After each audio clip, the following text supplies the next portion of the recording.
السلام عليكم ورحمة الله وبركاته. الحمد لله رب العالمين والعاقبة للمتقين. اللهم صل على محمد وعلى آل سيدنا محمد وبارك وسلم عليه.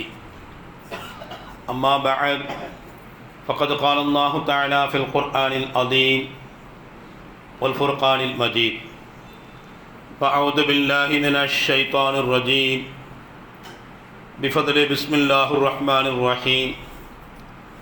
ولو أن أهل القرى آمنوا واتقوا لفتحنا عليهم بركات من السماء والأرض ولكن كذبوا فأخذناهم بما كانوا يكسبون.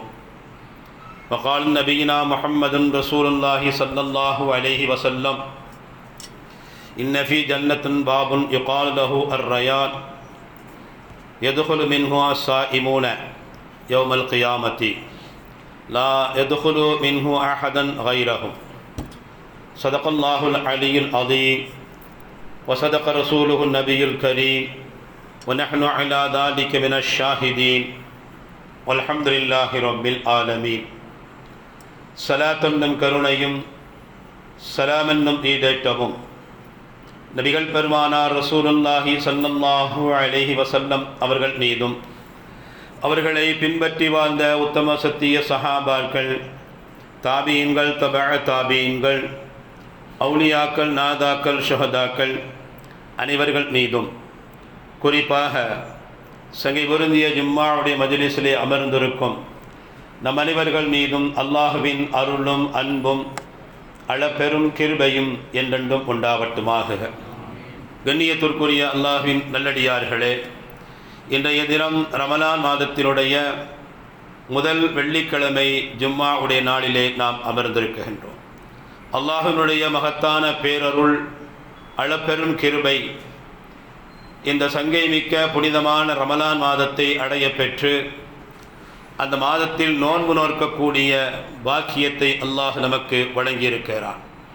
அருமையானவர்களே, இன்றைய ரமலான் மாதத்தினுடைய இரண்டாவது நோன்பை நாம் நோற்று கொண்டிருக்கின்றோம்.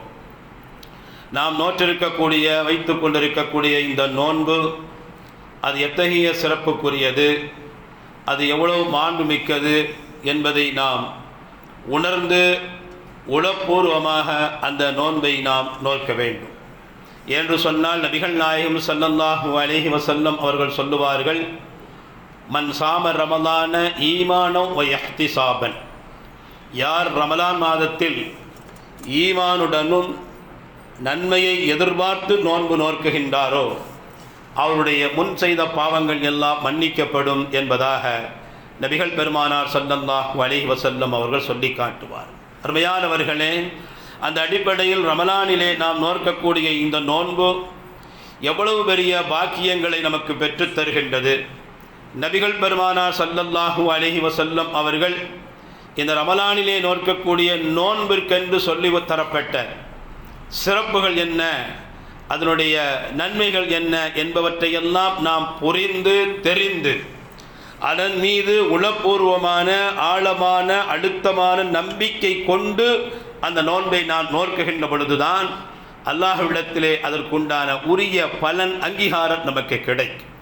என்று சொன்னால், ஷரியத்திலே நாம் எந்த ஒரு அமலை செய்தாலும், மார்க்கத்தில் எந்த ஒரு விஷயத்தை நாம் செய்தாலும் முதலில் ஈமான் வேண்டும். ஈமானோடு செய்யக்கூடிய காரியங்களுக்குத்தான் அல்லாஹ்விடத்தில் அங்கீகாரம் கிடைக்கும். ஈமான் என்பது நம்பிக்கை. அல்லாஹ் சொல்லுகின்றான், அதை நான் ஏற்றுக்கொள்கிறேன். அல்லாஹ்வின் தூதர் ஸல்லல்லாஹு அலைஹி வஸல்லம் அவர்கள் சொன்னார்கள், அதை நான் நம்புகின்றேன். அந்த அடிப்படையில் இந்த காரியத்தை நான் செய்கிறேன், அந்த அடிப்படையில் இந்த அமலை, இந்த இபாதத்தை நான் செய்கிறேன் என்ற உளப்பூர்வமான நம்பிக்கை கொண்டு அதை நாம் நிறைவேற்றுகின்ற பொழுதுதான் அதற்குண்டான பலாபலன்கள் கிடைக்கும். இதோ ரமலான் மாதம் வந்துவிட்டது, எல்லோரும் நோன்பு நோக்குகின்றார்கள், நாமும் அதை நோன்பு நோக்குகின்றோம். ரமலான் மாதம் என்பது ஒரு திருவிழாவை போன்று அதை நாம் கொண்டாட வேண்டும் என்ற அடிப்படையில் ஏனோதானம் என்று இல்லாமல் உளப்பூர்வமான ஈமானிய உணர்வோடு அந்த காரியங்கள் இருக்க வேண்டும் என்பதற்காகத்தான் நபிகள் நாயகம் ஸல்லல்லாஹு அலைஹி வஸல்லம் அவர்கள் சொல்லி காட்டுவார்கள். ஒரு ஹதீஸிலே பெருமானார் அவர்கள் சொல்லி காட்டுவார்கள், இன்ன ஃபீ ஜன்னத்துன் பாபுன், ஸ்வர்க்கத்திற்கு ஒரு வாசல் உண்டு, யுகாலு லஹு ரையான், அந்த ஸ்வர்க்கத்தினுடைய வாசலுக்கு ரையான் என்று பெயர் சொல்லப்படும். யதுகுலு மின்ஹு ஸாயிமூன யௌமல் கியாமத்தி, கியாமத்து நாளில் அந்த வாசல் வழியாக நோன்பாளிகள் மட்டும்தான் உள்ளே நுழைவார்கள். லா யதுகுலு மின்ஹு அஹதுன் கைரஹும், மற்ற யாரும் அந்த சொர்க்கத்தின் ரையான் வாசல் வழியாக அங்கே நுழைய முடியாது என்று நபிகள் நாயகம் ஸல்லல்லாஹு அலைஹி வஸல்லம் அவர்கள் நோன்பாளிகளுக்கு அல்லாஹ் சொல்லி தந்த அந்த சிறப்பை சொல்லி காட்டுவார்கள். இன்னொரு ஹதீஸிலே சொல்லுவார்கள், அப்துல்லாஹ் இப்னு அம்ர் ரலியல்லாஹு தஆலா அன்ஹு அவர்கள் அறிவிக்கக்கூடிய ஒரு ஹதீஸிலே, قال رسول الله صلى الله عليه وسلم الصيام والقرآن يشفيان لعبد يوم القيامة, குர்ஆனும் நோன்பும் நாளை மறுமையிலே அல்லாஹ்விடத்தில் அவனுக்கு சிபாரிசு செய்யும் என்பதாக சொன்னார்கள்.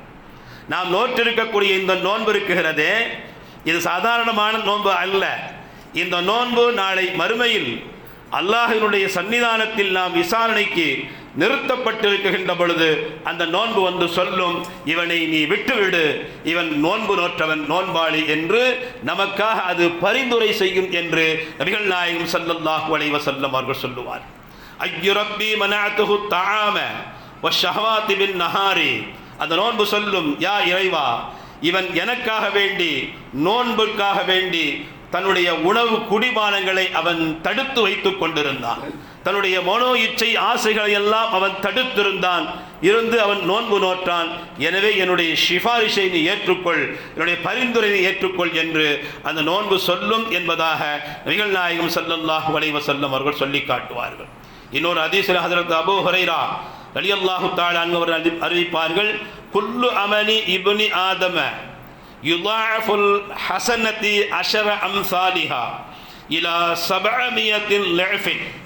ஒரு ஆதமுடைய மனிதன், ஒரு மனிதன் ஒரு அமலை செய்தான் என்று சொன்னால், ஒரு நற்செயல் செய்தான் என்று சொன்னால், அதற்கு அவனுக்கு 1க்கு 10 மடங்கு கூலி வழங்கப்படும், அல்லது அதைவிட 70 மடங்கும் கூலிகள் வழங்கப்படும்.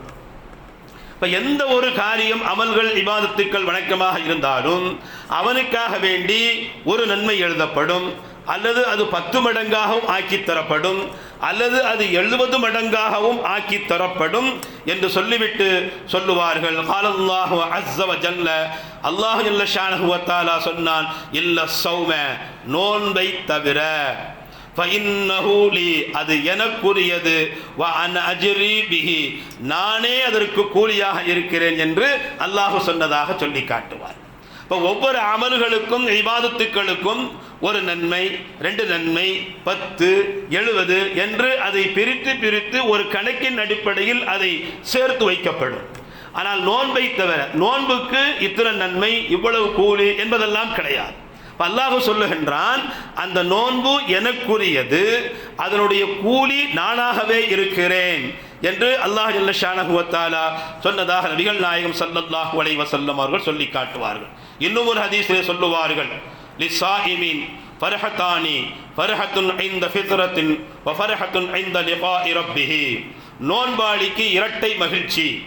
பெருமானார் அவர்கள் சொல்லுவார்கள், நோன்பாளிக்கு இரட்டை மகிழ்ச்சி உண்டு. ஒரு மகிழ்ச்சி அவர் நோன்பு திறக்குகின்ற பொழுது ஏற்படக்கூடிய மகிழ்ச்சி, இன்னொரு மகிழ்ச்சி அந்த நோன்பிற்காக வேண்டி மறுமையில் கியாமத்தில் அல்லாஹ் அவர்களுக்கு கூலி கொடுக்குகின்ற பொழுது ஏற்படக்கூடிய இன்னொரு மகிழ்ச்சி என்று நபி ஸல்லல்லாஹு அலைஹி வஸல்லம் அவர்கள் சொல்லி காட்டுவார்கள்.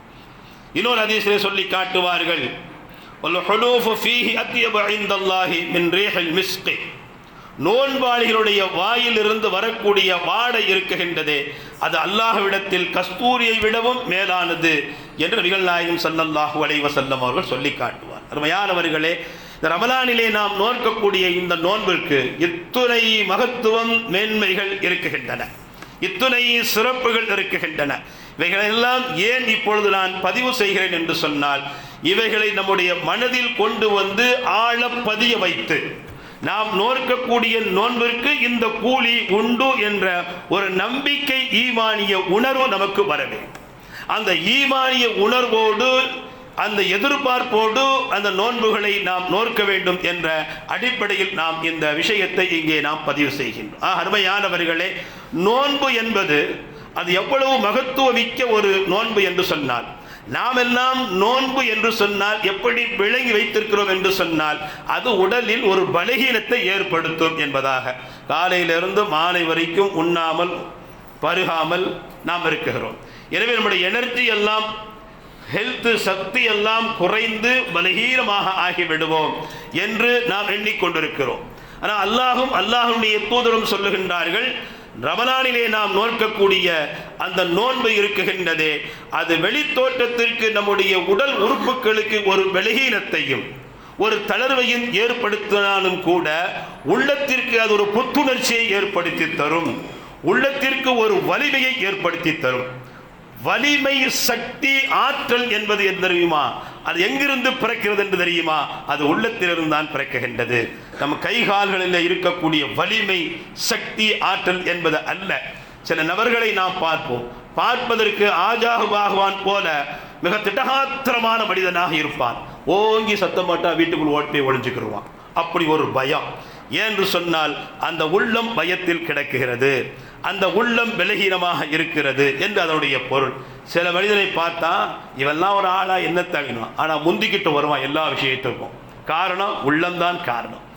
உடலுக்கு ஆரோக்கியத்தையும் வலிமையையும் அதற்கு உற்சாகத்தையும் கொடுப்பது எதுவென்று சொன்னால் உள்ளம்தான்.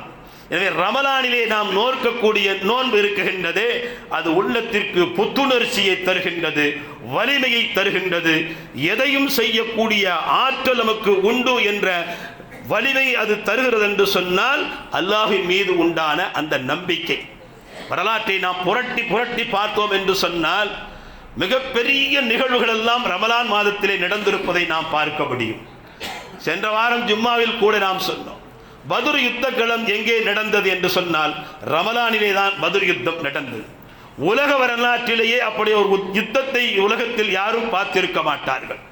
நபிகள் நாயகம் ஸல்லல்லாஹு அலைஹி வஸல்லம் அவர்கள் 23 யுத்தங்களை செய்திருக்கின்றார்கள் தங்களுடைய வாழ்க்கையில். ஆனால் பத்ர் யுத்தத்தை போல ஒரு மிக கடுமையான யுத்தத்தை அவர்கள் சந்தித்தது இல்லை. அதனுடைய வலிமை என்ன, அந்த யுத்தம் எப்படி நடந்தது எல்லாம் நமக்கு தெரியும். ஆனாலும் கூட பத்ர் யுத்தகலத்தில் நபிகள் நாயகம் ஸல்லல்லாஹு அலைஹி வஸல்லம் அவர்கள் வெற்றி பெற்றார்கள் என்று சொன்னால், வெற்றி அடைந்தார்கள் என்று சொன்னால், அந்த நோன்பு அவருடைய உள்ளத்திற்கு கொடுத்த உரம், அவருடைய உள்ளத்திற்கு கொடுத்த உற்சாகம், வலிமைதான் பத்ர் யுத்தகலத்தில் வெற்றி கொண்டார்கள். பத்ர் யுத்தகலம் மட்டும் அல்ல, ஹிஜ்ரி 8ஆம் ஆண்டு நபிகள் நாயகம் ஸல்லல்லாஹு அலைஹி வஸல்லம் அவர்கள் ஃபத்ஹு மக்காவை வெற்றி கொண்டார்கள். ஃபத்ஹு மக்காவை ஏற்றுக்கொள்கின்ற பொழுது ரமலான் மாதத்தினுடைய 10ஆம் நாளில் அந்த யுத்தம் நடந்தது. யுத்தம் என்பது உடலுக்கு ஆரோக்கியம், வலிமை இவைகளெல்லாம் இருக்க வேண்டும். இவைகள் எல்லாவற்றையும் வைத்துக் கொண்டுதான் யுத்தகலத்தில் இறங்கி யுத்தம் செய்ய முடியும் என்பதுதானே யதார்த்தமான உண்மை. ஆனால் அல்லாஹ் நோன்பை அவர்கள் மீது கடமையாக்கி நோன்பு வைத்துக் கொண்டு அந்த யுத்தங்களில் அவர்கள் இறங்கி இருக்கிறார் என்று சொன்னால், அப்ப உற்சாகத்தையும் தைரியத்தையும் மன வலிமையும் பலத்தையும் எது தருகிறது என்று சொன்னால் நோன்பு தருகிறது என்பதுதான் இதிலிருந்து நாம் தெரிகின்றோம். ஹிஜ்ரி 8ஆம் ஆண்டு ரமலானுடைய 10ஆம் நாளிலே மக்காவிற்குள்ளே புகுந்து எதிரிகளை எல்லாம் விரட்டி அடைத்து அந்த யுத்தத்தில் நபிகள் நாயகம் ஸல்லல்லாஹு அலைஹி வஸல்லம் அவர்கள் வெற்றி கண்டார்கள். வெற்றி கண்டு மக்காவை அவர்கள் கைப்பற்றினார்கள் என்பதாக வரலாற்றிலே பார்க்கின்றோம். இது பழைய காலத்து கதை என்று சொன்னாலும் கூட பிற்காலத்தில் கூட நிறைய நிகழ்வுகளை நம்மால் சொல்லி காட்ட முடியும். ஹிஜ்ரி 584 சலாஹுத்தீன் அய்யூபி அவர்களுடைய தலைமையில் ஜெருசலம் வெற்றி கொள்ளப்பட்டது. ஜெருசலம் வெற்றி கொள்ளப்பட்டது சலாஹுத்தீன் அய்யூபி அவருடைய ஆட்சி காலத்திலே. ஹிஜ்ரி 584 அந்த யுத்தமும் எங்கே நடந்தது என்று சொன்னால் அதுவும் ரமலான் மாதத்திலே தான் நடந்தது என்பதாக வரலாற்றிலே பார்க்கின்றோம். இடைக்காலத்தில் ஏற்பட்ட சலுகுதல், தாத்தாரியாக்கள் என்ற ஒரு பெரும் படை இஸ்லாத்தை எதிர்த்து யுத்தம் செய்து கொண்டிருந்தார்கள். இந்த தாத்தாரியர்கள் அந்த கூட்டம் இருக்கின்றதே, அவர்கள் இஸ்லாமியர்கள் மீது தொடுத்த யுத்தம், இஸ்லாமியர்களுக்கு ஏற்படுத்திய இழப்புகள் அதற்கு முந்தி எந்த யுத்தங்களிலுமே கிடையாது. அவ்வளவு பேர்களை அவர்கள் வெட்டி குவித்து சாய்த்திருக்கின்றார்கள்.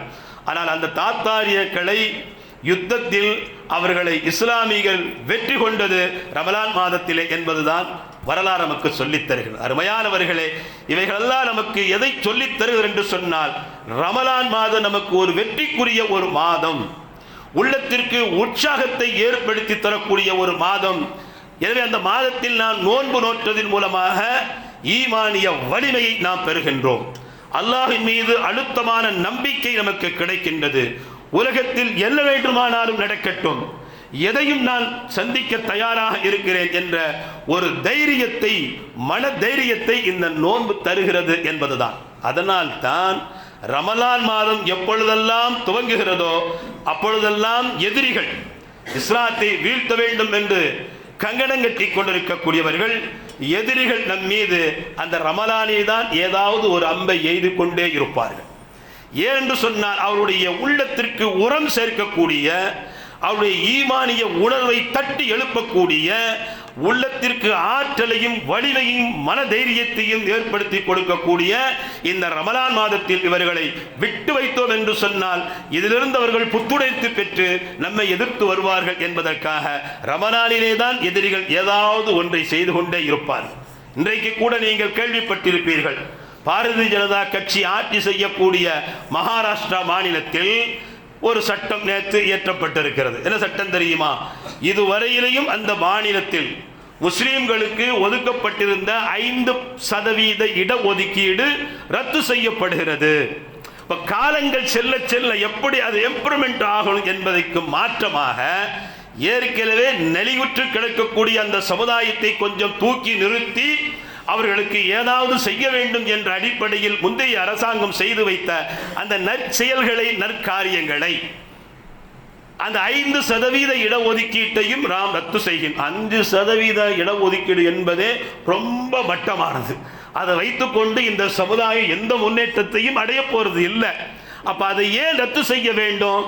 அப்ப ரத்து செய்யக்கூடிய அந்த செய்தி இருக்கிறது அல்லவா, அது இஸ்லாமியர்களுக்கு சென்று செல்லுகின்ற பொழுது, அவர்களுக்கு சென்று பாய்கின்ற பொழுது மனதிலே ஒரு விதமான உளைச்சல் ஏற்படும், மனதிலே ஒரு விதமான கோலத்தன்மை ஏற்படும். நடா இப்படி பண்றாங்களே, இப்படி செய்யறாங்களே, நமக்கு எதிராக சதித்திட்டம் செய்து கொண்டே இருக்கிறான என்று அவனுடைய மனதில் ஒரு உளைச்சலை ஏற்படுத்த வேண்டும் என்பதற்காக வேண்டி இன்றைக்கு பிஜேபி அரசு மகாராஷ்டிராவிலே 5% இடஒதுக்கீட்டையும் ரத்து செய்திருக்கிறது. இதிலிருந்து நாம் ஒன்றை தெரிந்து கொள்ள வேண்டும். இந்த பிஜேபி அரசாங்கம் இருக்குகின்றது, அந்த கட்சி இருக்குகின்றது, எந்த காலத்திலும் எப்பொழுதும் முஸ்லீம்களுக்கு நலவு செய்வார்கள் என்று கனவில் கூட நீங்கள் எண்ணக்கூடாது என்பதை சொல்லி காட்டுவதற்குத்தான் இந்த செய்தியை அவர்கள் செய்திருக்கின்றார்கள். இன்றைக்கு பல மாநிலங்களில் பல இடங்களில் தேர்தல் நடக்குகின்றது. அந்த தேர்தலுக்காக வேண்டி தொப்பியை போட்டு சில RSS காரர்கள், பிஜேபி காரர்கள் தொப்பியை போட்டு நோன்பு கஞ்சி குடிச்சு நானும் உங்களோடு உள்ளிருக்கின்றேன், உங்களுக்கு நலவு செய்வேன் என்றெல்லாம் சொல்லுவான் என்ற குரலை வித்தையை காட்டுவான். நாம் ஏமாறக்கூடாது. அவன் மட்டுமல்ல, பிஜேபி காரனோடு யாரெல்லாம் சேர்ந்து இருக்கின்றார்களோ அத்துணை பேர்களையும் புறக்கணிக்க வேண்டும். எவனையும் நாம் நம்பக்கூடாது. பிஜேபி காரனோடு சேர்ந்து ஒருத்தன் ஆட்சி அமைச்சுக்கிட்டு இருக்கான், அவன் முஸ்லீமுக்கு நல்லது செய்வானா? அவன் சொல்றான் தேர்தல் அறிக்கையில முஸ்லீம்களுக்கு நான் அதை செய்வேன் இதை செய்வேன்னு. இவன் எப்படி செய்வான்? இவன் செய்ய நினைத்தாலும் அவன் செய்ய விடுவானா? நாம் எதற்காக சொல்லுகிறோம் என்று சொன்னால், நமக்கு இருக்கக்கூடிய ஏற்கனவே நமக்கு தரப்பட்ட உரிமைகளை கூட பறிக்க வேண்டும் என்று இருக்கக்கூடிய ஒரு அரசாங்கம், ஒரு கட்சி எப்படி இந்த சமுதாயத்திற்கு நல்லது செய்யும்? அருமையானவர்களே, ஏன் இதை இந்த இடத்தில் நான் குறிப்பிட்டு காட்டுகிறேன் என்று சொன்னால், ரமலான் மாதத்தை குறிவைத்து பொறி வைத்து சிலர் இந்த போன்ற காரியங்களை நமக்கு செய்கிறார் என்று சொன்னால், இந்த மாதத்தில் நாம் அல்லாஹுக்காக வேண்டி ஒரு இறையச்சத்தோடு, ஒரு ஈமானிய உணர்வோடு, ஒரு புத்துணர்ச்சியோடு நாம் நோன்பு நோற்று அல்லாஹ்விடத்தில் நாம் நெருக்கமாகி கொண்டிருக்கக்கூடிய நேரத்தில் நம்முடைய சிந்தனைகளை அப்படியே திசை திருப்பதற்காக வேண்டி, அல்லாஹின் மீது நாம் வைத்திருக்கக்கூடிய ஆழமான அழுத்தமான அந்த நம்பிக்கையில் கொஞ்சம் சிதைவை ஏற்படுத்துவதற்காக வேண்டி இந்த ஷைத்தான்கள் இது போன்ற கல்லை நம் மீது எரிந்து கொண்டிருப்பார்கள். அதனால் நமக்கு எந்த கவலையும் இல்லை. லா ஹவுல வலா குவத்த இல்லா பில்லா. அல்லாஹ் நமக்கு எது நாடி இருக்கின்றானோ அது மட்டும் தான் நடக்கும். இந்த நாட்டில், இந்த உலகத்தில் யார் வேண்டுமானாலும் ஆட்சி செய்யலாம், யார் வேண்டுமானாலும் அதிகாரத்தில் இருந்து கொண்டு அதிகாரம் செலுத்தி கொண்டிருக்கிறான். குல்லை யுஸீபனா இல்லாமா கதபல்லாஹு லனா ஹுவ மௌலானா வ அலல்லாஹி ஃபல்யதவக்கலில் முஃமினூன். அல்லாஹ் குர்ஆனிலே சொல்லி காட்டுவான், நீங்கள் சொல்லுங்கள், யா இறைவா, அல்லாஹ் எங்கள் மீது எதை விதித்திருக்கின்றானோ அந்த ஒன்றை தவிர வேறு எதுவும் எங்கள் மீது நிகழாது என்று முஸ்லீம்கள் உறுதியான நம்பிக்கையில் இருப்பார்கள். ஹஸ்புனல்லாஹு நிஅமல் வக்கீல். நம்மை படைத்த இறைவன் நமக்கு போதுமானவன்.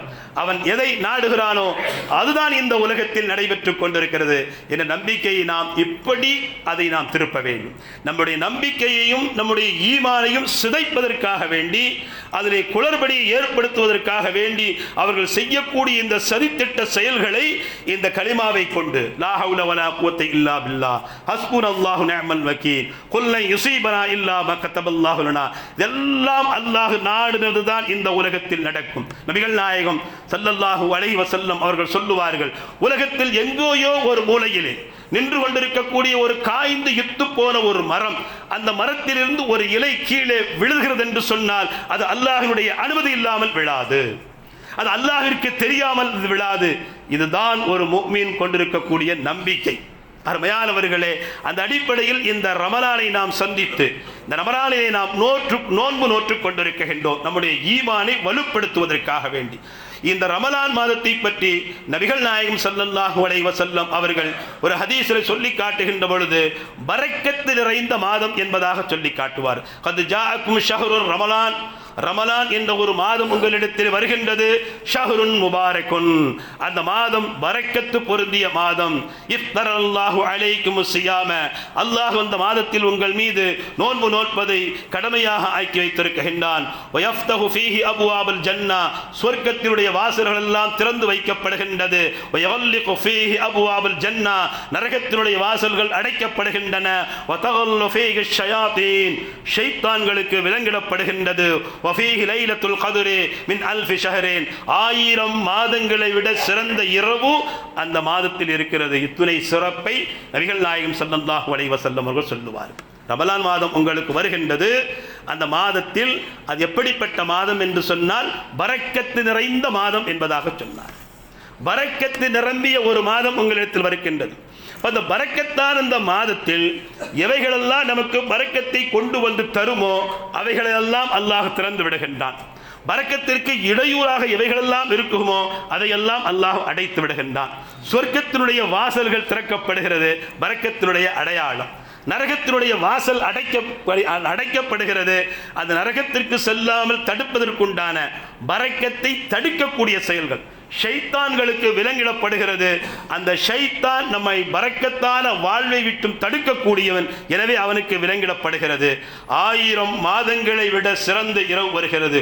ஒரு இரவில் நீங்கள் வணங்கினால் 1000 மாதங்களுக்குண்டான பரக்கத்தை நீங்கள் பெறுவீர்கள் என்பதுதான் இந்த ஹதீஸினுடைய தத்துவம் ஆழம். அருமையானவர்களே, அப்படி பரக்கத்து பொருந்திய பரக்கத்தான இந்த மாதத்தை அடைய பெற்ற நாம் வாழ்வில் எல்லா நிலைகளிலேயும் அந்த பரக்கத்தை நாம் பெற்றுக்கொள்ள வேண்டும். வரலாற்றிலே நிறைய நிகழ்வு. பரக்கத் என்றால் என்ன? நிறைய வருவது என்பது அல்ல. பரக்கத்து என்பதை அதை நாம் கண்ணால் பார்க்க முடியாது, வாழ்க்கையில் அனுபவ ரீதியாக நாம் அனுபவித்துக் கொள்ள முடியும். அதுதான் பரக்கத். நபிகள் நாயகம் ஸல்லல்லாஹு அலைஹி வஸல்லம் அவர்கள் மதீனாவிலே 10 ஆண்டுகள் மட்டும்தான் அவர்கள் இருந்தார்கள். 10 ஆண்டுகளில் அவர்கள் செய்த சாதனைகள், அவர்கள் நிகழ்த்தி காட்டிய நிகழ்வுகள், இவைகளெல்லாம் இன்றைக்கும் உலகமே வியந்து பார்க்கிறது. எப்படி ஒரு 10 வருடத்தில் இவ்வளவு செய்ய முடியும் என்று. பெருமானாரை பற்றி, அவருடைய ஹதீஸை பற்றி, குர்ஆனை பற்றி எவ்வளவு பேசுகிறோம், எத்தனை ஆண்டுகளாக நாம் பேசிக்கொண்டே இருக்கிறோம். வெறும் 10 ஆண்டுகளில் மதீனாவில் வாழ்ந்த வாழ்க்கை எவ்வளவு பெரிய அளவிற்கு அது கொடுத்திருக்கிறது என்று சொன்னால் அது காலத்தில் ஏற்பட்ட பரக்கத்து. பரக்கத் என்பது குறைவாக இருந்தாலும் அதை கொண்டு நாம் ஆச்சரியப்படக்கூடிய அளவிற்கு நிகழ்வுகள் நமக்கு நிகழும். அதுதான் பரக்கத். இப்போ நம்முடைய வாழ்க்கையில் எல்லா நிலைகளிலும் பரக்கத்து வேண்டும். பரக்கத்திற்காக வேண்டி இந்த மாதங்களில் நாம் அதிகமாக துஆ செய்வது மட்டுமல்ல, இந்த மாதத்தில் செய்யக்கூடிய அமல்கள், இபாதத்துக்கள் எல்லாமே அது பரக்கத்தை சார்ந்துதான் இருக்கும். பரக்கத்தோடு அது தொடர்பு கொண்டுதான் இருக்கும்.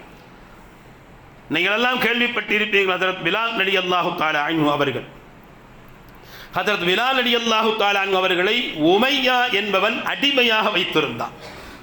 உமையா என்பவன் பிலால் அவர்களை அடிமைப்படுத்தி வைத்திருந்தான். இந்த நேரத்தில் ஹஜ்ரத் பிலால் ரலியல்லாஹு அன்ஹு அவர்கள் இஸ்லாத்தை ஏற்றுக்கொண்டார்கள். முஸ்லீமாக மாறினார்கள். இப்போ உமையா சொல்லுவான், நீ எப்படி இஸ்லாத்தை ஏற்றுக்கொள்ளலாம்? நீ என்னுடைய அடிமை, எனக்கு தெரியாமல் என்னிடத்தில் கேட்காமல் எப்படி நீ இஸ்லாத்தை ஏற்றுக்கொள்ளலாம்? நீ இஸ்லாத்தை விடுன்னு சொன்னான். பிலால் ரலியல்லாஹு தஆலா அவர்கள் நான் விடமாட்டேன் என்று சொன்னார்கள். அதில் முழுமையான நம்பிக்கை கொண்டிருந்தார்கள். அவர்கள் ஈமான் கொண்டார்கள், முஸ்லீமாக ஆனார்கள் என்பதற்காக வேண்டி உமையா ஹதரத் பிலால் அவர்களை பலவிதமான சூழ்நிலையில் அவரை கொடுமைப்படுத்தி சித்திரவதை செய்து கொண்டே இருந்தார். பாலைவனத்தில் சுடும் வெயிலில் சுட்டரிக்கக்கூடிய நேரத்தில் அவர்களை பாலைவன சுடுமணிலே போட்டு புரட்டி புரட்டி எடுப்பான். அவ்வளவு தொல்லைகள், அவ்வளவு வேதனைகள் அவன் ஹதரத் பிலால் ரலியல்லாஹு தஆலா அவர்களுக்கு கொடுக்கப்பட்டது. ஹதரத் அம்மார் ரலியல்லாஹு தஆலா அவர்கள், ஹதரத் சுமையா ரலியல்லாஹு தஆலா அவர்கள், சுஹைப் ரலியல்லாஹு தஆலா அவர்கள், மிக்தாத் ரலியல்லாஹு தஆலா இவர்களெல்லாம் இதே போன்று வேதனை அனுபவித்தவர்கள் தான். இவர்களெல்லாம் இஸ்லாத்தை ஏற்றார்கள் என்பதற்காக வேண்டி இது போன்ற கொடுமைகளை அவர்கள் அனுபவித்தவர்கள் தான். ஆனாலும் கூட சுமையா ரலியல்லாஹு அன்ஹு, மிக்தாத் அவர்களுக்கு இவர்களையெல்லாம் அந்த கொடுமையிலிருந்து கொஞ்சம் தண்ணீர் கொடுத்து தெளித்து தூக்கிவிட்டு அவர்களுக்கு ஆறுதல் சொல்லி உற்சாகப்படுத்துவதற்கு சில உறவுக்காரர்கள் இருந்தார்கள். ஆனால் ஹதரத் பிலால் ரலியல்லாஹு தஆலா அவர்களுக்கு அந்த உறவு கூட கிடையாது. யாரும் எதுவும் கேட்பதற்கு கூட நாதி கிடையாது. ஏனென்று சொன்னால் அவர் ஒரு கருப்பினத்தை சார்ந்த அடிமை என்பதனால், அவர் ஒரு அடிமை, ஒரு கருப்பினத்தை சார்ந்தவர் என்ற காரணத்தினால் அந்த உமையா என்பவன் பிலால் அவர்களை கொடுமைப்படுத்துவதை யாரும் கண்டுக்க மாட்டார்கள், கேட்க மாட்டார்கள். ஒரு இடத்தில் ஹதரத் அபூபக்கர் சித்தீக் ரலியல்லாஹு தஆலா அவர்கள் ஹதரத் பிலால் ரலியல்லாஹு தஆலா அவர்களை விலைக்கு வாங்கி அவர்களை விடுதலை செய்து உரிமை விட்டார்கள். அதன் பிறகு காட்சிகள் எப்படி மாறியது? பரக்கத்திற்காக வேண்டி பெருமானார் ஸல்லல்லாஹு அலைஹி வஸல்லம் அவர்கள் பிலால் ரலியல்லாஹு தஆலா அவர்களுக்காக வேண்டி துஆ செய்தார்கள். நபிகள் நாயகம் ஸல்லல்லாஹு அலைஹி வஸல்லம் அவர்கள் சொல்லி காட்டுவார்கள், கருப்பினத்திலேயே பிலால் அவர்கள் ஒரு முன்னோடி என்பதாக சொல்லுவார். ஒரு கட்டத்தில் பத்ர் யுத்தக்களம் நடந்தது. பத்ர் யுத்தக்களத்திலே ஹதரத் பிலால் ரலியல்லாஹு தஆலா அவருடைய கையிலே வாள். அதே முன்காலத்தில் தன்னை கொடுமைப்படுத்தி சித்திரவை செய்து கொண்டிருந்த உமையாவை பத்ர் யுத்தக்களத்தில் விரட்டி விரட்டி வெட்ட ஓடினார்கள். துரத்தி துரத்தி அடித்தார்கள். அந்த துரத்துதலையும் அந்த விரண்டுதலையுமே அவன் கண்டு அங்கேயே அவன் மௌத்தா போனான், இறந்து போனான் உமையா. இப்ப காலம் எப்படி மாறியது? வாழ்வில் பரக்கத்து ஏற்பட்டால் யாருக்கு அடிமையாக இருந்து யார் தன்னை கொடுமைப்படுத்தி சித்திரவதை செய்து கொண்டிருந்தானோ அவனையே பத்ர் யுத்தகலத்தில் ஹதரத் பிலால் ரலியல்லாஹு தஆலா அவர்கள் ஓட ஓட விரட்டி விரட்டி வெட்டி சாய்த்தார்கள் என்பதை வரலாற்றிலே நாம் பார்க்கிறோம். இன்றைக்கும் உலகமெங்கும் பள்ளிவாசல்களில் பாங்கு சொல்லக்கூடியவர்களை முஅஸ்ஸின் என்று சொல்வதில்லை, பிலால் என்றுதான் சொல்லுகின்றோம். அப்ப அந்த வார்த்தைக்கு எவ்வளவு பரக்கத்து ஏற்பட்டு இருக்கிறது தெரியுமா? ஹதரத் பிலால் ரலியல்லாஹு தஆலா அவர்கள் கூட நினைத்து பார்த்திருக்க மாட்டார்கள் இவ்வளவு பெரிய மாண்பும் உயர்வும் இந்த உலகத்தில் நமக்கு கிடைத்திருக்கும் என்று. காரணம் அவர்களிடத்தில் இருந்த அந்த ஈமானிய அழுத்தமான உணர்வு, அல்லாஹ் மீது கொண்டிருந்த நம்பிக்கை. அருமையானவர்களே, அந்த அளவுக்கு பரக்கத் என்பது அப்படி ஒரு மாற்றத்தை ஏற்படுத்தி தரும். பரக்கத் என்பதை நேரடியாக கண்கூடாக பார்த்து பெட்டி பெட்டியாக பணங்காசுகளை அடுக்கி வைத்து பார்ப்பது அல்ல. அது கண்களுக்கு புலப்படாமல் இருக்கும்.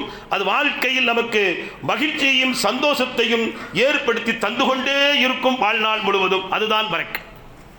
அப்படி பரக்கத்து பொருந்திய மாதம் தான் இந்த ரமலான் மாதம். இந்த மாதத்தில் நாம் செய்ய வேண்டிய எல்லா நற்செயல்களையும் நாம் செய்ய வேண்டும். நோன்பு நோற்பது, தராவிக் தொழுவது, தானம் தர்மங்கள் செய்வது, திருக்குரானை ஓதுவது, திக்ருகள் செய்வது, இப்படிப்பட்ட அமல்கள் இபாதத்துக்களை எந்த அளவுக்கு நம்மால் செய்ய இயலுமோ அந்த அளவுக்கு செய்து நம் வாழ்வின் எல்லா நிலைகளிலும் நமக்கு பரக்கத்து வேண்டும் என்று பரக்கத்தை நாடி செய்ய வேண்டும். இந்த பரக்கத்து நமக்கு வர வேண்டும். எல்லா மாதத்திலேயும் தான் நோன்பு வச்சுக்கிட்டு இருக்கிறேன், எல்லா நாளும் தான் குரான் ஓதிக்கிட்டு இருக்கிறேன், நீங்கள் சொன்ன மாதிரியே நடந்துக்கிட்டு இருக்குது அப்படின்னு கேட்கக்கூடாது. நம்முடைய ஈமானியை பொறுத்து தான் இருக்கு. அதனால் ஆரம்பத்திலே சொன்னேன், ஈமானிய தத்துவத்தோடு நான் சொல்லுகின்றேன். போன வருஷம் காசா மக்கள் நோன்பு வைத்தார்கள், அதற்கு முன் வருஷமும் காசா மக்கள் நோன்பு வைத்தார்கள், இந்த வருடமும் காசாவிலே நோன்பு வைத்திருக்கின்றார்கள். அதுதான் ஈமான். எத்துணை கொடுமைகள், எத்துணை தொல்லைகள், எத்துணை அக்கிரமங்கள், எத்துணை விதமான கட்டமைப்புகள் அவர்கள் அவிழ்த்து விடப்பட்டது. உண்ண உணவு கிடையாது, உடுத்த உடை கிடையாது, உறங்குவதற்கு இடம் கிடையாது. வெட்ட வெளியிலே அவர்கள் கிடந்து சிதைத்துக் கொண்டிருந்தார்கள். எல்லாவற்றையும் உலகம் வேடிக்கை பார்த்து கொண்டுதான் இருந்தது. அவர்களும் சொல்லத்தான் செய்தார்கள், ஏன் எங்களை இப்படி நீங்கள் வேடிக்கை பார்க்கிறீர்கள் என்று. ஆனால் அல்லாஹ்வுடைய உதவி அவர்களுக்கு கிடைத்தது. இப்பவும் அவர்கள் நோன்பு வைத்துக் கொண்டிருக்கின்றார்கள். அதுதான் ஈமானிய உணர்வு. அப்ப அந்த ஈமானிய உணர்வின் அடிப்படையில் நாம் நோன்பு நோக்க வேண்டும். எல்லா அமல்களும் எல்லா செயல்களும் இரண்டே அடிப்படையில் இருக்க வேண்டும். ஒன்று ஈமான், இன்னொன்று தக்வா.